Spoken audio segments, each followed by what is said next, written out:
Bismillahirrahmanirrahim. Assalamualaikum warahmatullahi wabarakatuh. Perkenalkan, nama saya Putri Rahayu dari jurusan Ekonomi Syariah kelas C. Di sini saya akan menganalisis tentang jabatan dalam manajemen sumber daya manusia. Kedua ini saya akan menjelaskan definisi yang pertama, apa itu MSDM. MSDM itu yaitu manajemen sumber daya manusia yang merupakan sebuah pendekatan strategi terintegrasi dan menyeluruh terhadap kepegawaian, pengembangan dan kesejahteraan individu yang bekerja dalam organisasi. Nah, maksudnya ini adanya pegawai itu bersangkut paut dengan manajemen sumber daya manusia ini. Nah, selanjutnya, definisi analisis jabatan atau pekerjaan job analysis. Sebagai bagian dari MSDM dalam suatu organisasi merupakan suatu penentuan dari isi suatu jabatan yang meliputi tugas, tanggung jawab, dan hubungan dengan jabatan lain dalam organisasi serta persyaratan yang dibutuhkan agar seseorang mampu melaksanakan tugasnya pekerjaan dalam jabatan yang diembannya dengan baik.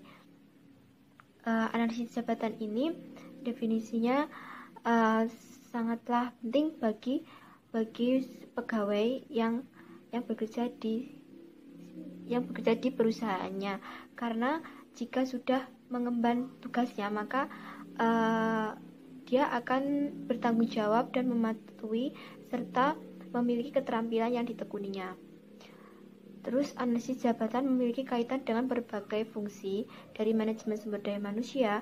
Karena apa? Karena dapat menghasilkan deskripsi jabatan atau pekerjaan yang berisi gambaran mengenai isi dari suatu jabatan, baik yang menyangkut tugas atau pekerjaan, standar kinerjanya, atau performance standard, dan bobot jabatan atau job value maupun persyaratan pemangku jabatan atau job specification yang akan dapat digunakan sebagai dasar untuk melaksanakan pekerjaan dalam lingkup penarikan karyawan.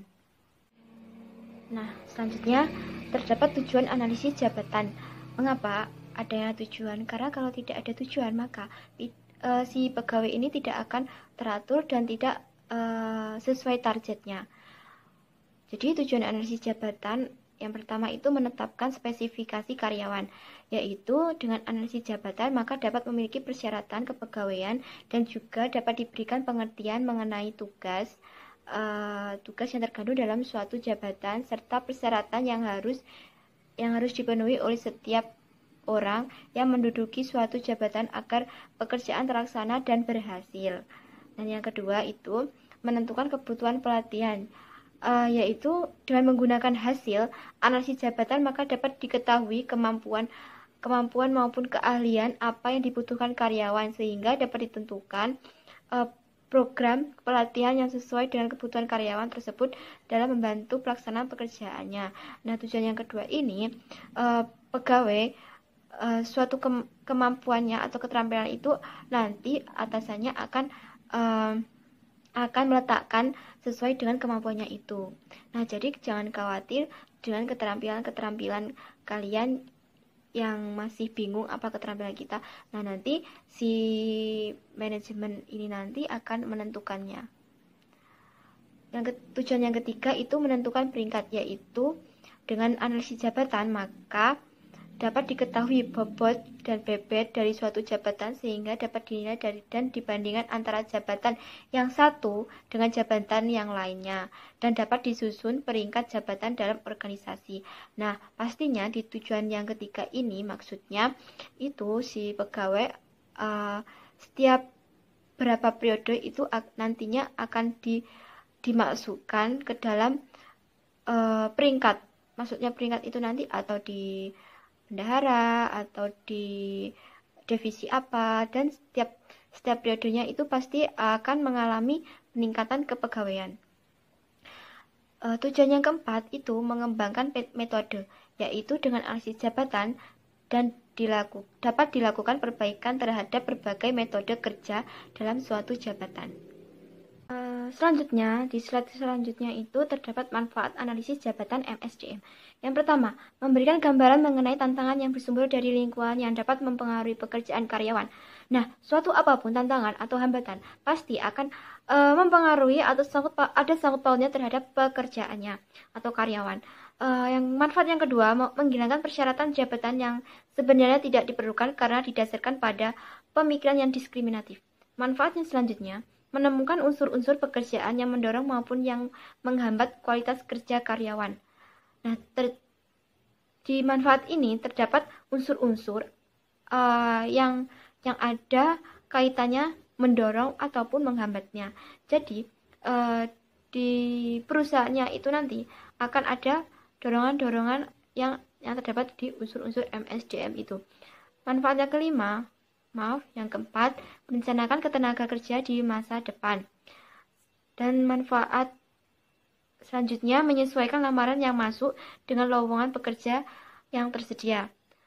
Lanjut, membantu dalam menentukan kebijakan dan program-program manajemen sumber daya manusia seperti perencanaan, pelatihan, dan pengembangan karir. Apakah karyawan sudah memenuhi spesifikasi keahlian yang memadai untuk mengerjakan tugas ataukah membutuhkan pelatihan, karena masih ada kesenjangan antara tuntutan pekerjaan dengan keahlian yang dimiliki karyawan.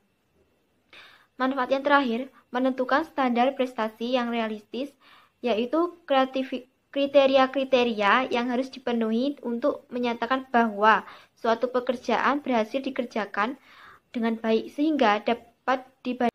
Manfaat yang terakhir nanti kalau sudah berhari-hari atau berbulan-bulan di perusahaan, pastinya itu nanti si karyawannya akan mendapatkan prestasi-prestasi yang sudah dia ikuti selama bekerja di situ.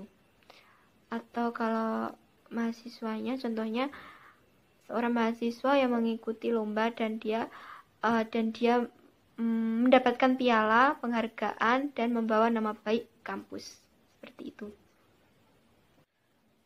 Slide selanjutnya yaitu melalui analisis jabatan terdapat 6 jenis informasi yang didapatkan, yaitu aktivitas kerja.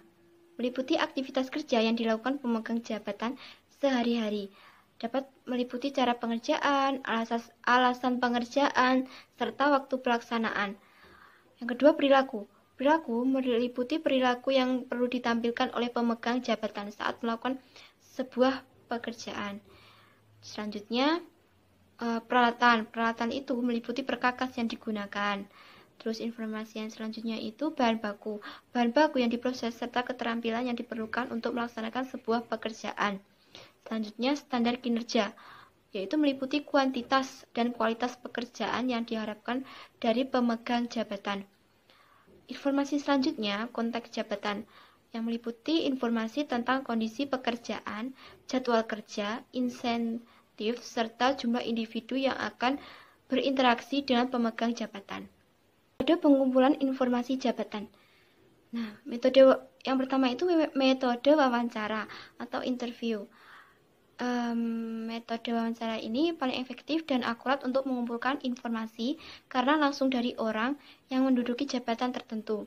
Seorang analisis yang akan melakukan proses analisis jabatan mewawancarai penyelia atau supervisor itu dan orang yang menduduki jabatan yang akan dianalisis atau job order, sehingga dapat diketahui tugas-tugas, aktivitas kerja, beban kerja, tanggung jawab, dan syarat-syarat lain dalam jabatan tertentu. Metode diskusi panel itu menurut para ahli, yaitu mengumpulkan para ahli, misalnya manajer senior, konsultan, dan pekerja senior untuk diminati informasi-informasi yang dibutuhkan mengenai jabatan tertentu. Nah, metode ini mengurangi bias karena informasi dikumpulkan dari banyak pihak yang ahli meskipun membutuhkan banyak waktu dan biaya. Metode selanjutnya, metode kuesioner. Metode daftar pertanyaan atau kuesioner itu mengirimkan sejumlah kuesioner kepada orang yang menduduki jabatan yang akan dianalisis untuk mengisi kuesioner dan menjelaskan tugas-tugas, aktivitas kerja, dan tanggung jawab yang mereka emban nantinya. Pengumpulan metode informasi jabatan, yang terakhir metode buku harian. Nah, metode buku harian ini nanti meminta pemangku jabatan atau job holder untuk mengisi buku hariannya setiap hari dengan mencatat apa saja aktivitas dan tugas-tugas yang mereka lakukan selama sehari-hariannya itu.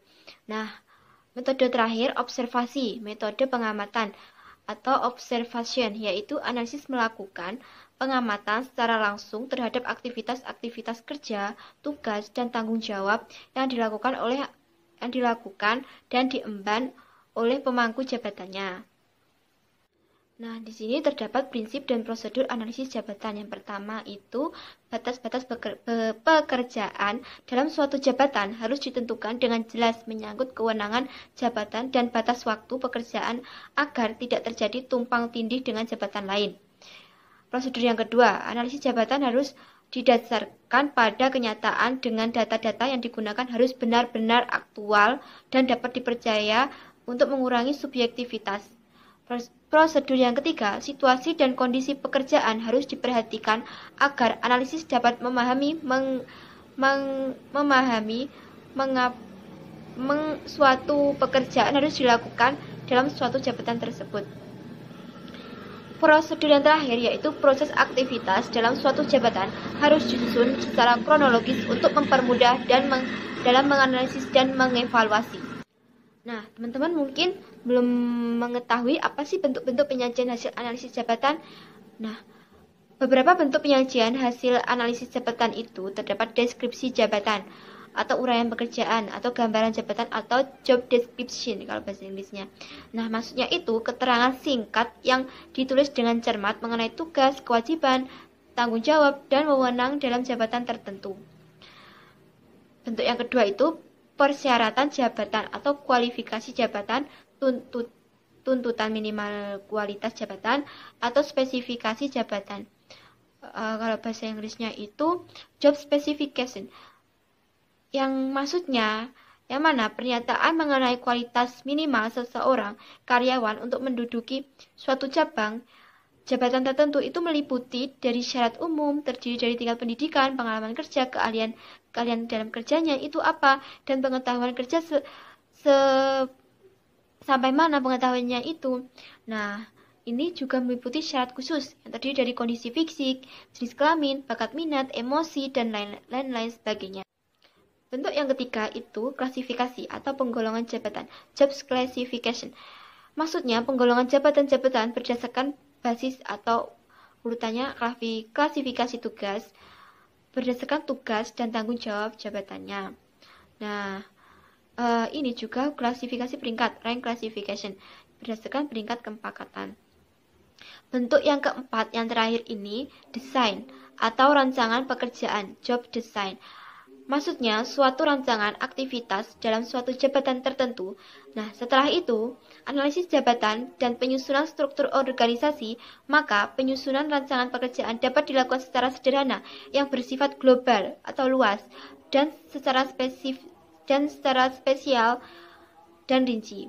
Bagi organisasi yang memiliki struktur organisasi lama, dapat dilakukan penyusunan struktur organisasi baru atau rancangan ulang pekerjaan, sehingga dapat disusun perluasan jabatan atau job enlargement dan pengkayaan jabatan job enrichment serta nilai jabatan atau job value. Jadi kesimpulannya, analisis jabatan atau analisis pekerjaan, job analysis, sebagai bagian dari manajemen sumber daya manusia dalam organisasi merupakan penentuan isi dari suatu jabatan atau job content yang meliputi tugas, tanggung jawab, kewenangan, kondisi kerja, pendidikan, keahlian, kemampuan, pengalaman kerja, dan hubungan dengan jabatan lain dalam organisasi, serta persyaratan jabatan atau job specification yang dibutuhkan seorang karyawan agar mampu melaksanakan tugas pekerjaan dalam jabatan yang diemban dengan baik. Jadi seperti itu analisis dari saya. Jika ada salah kata, saya mohon maaf yang sebesar-besarnya. Billahi taufiq wal hidayah. Wassalamualaikum warahmatullahi wabarakatuh.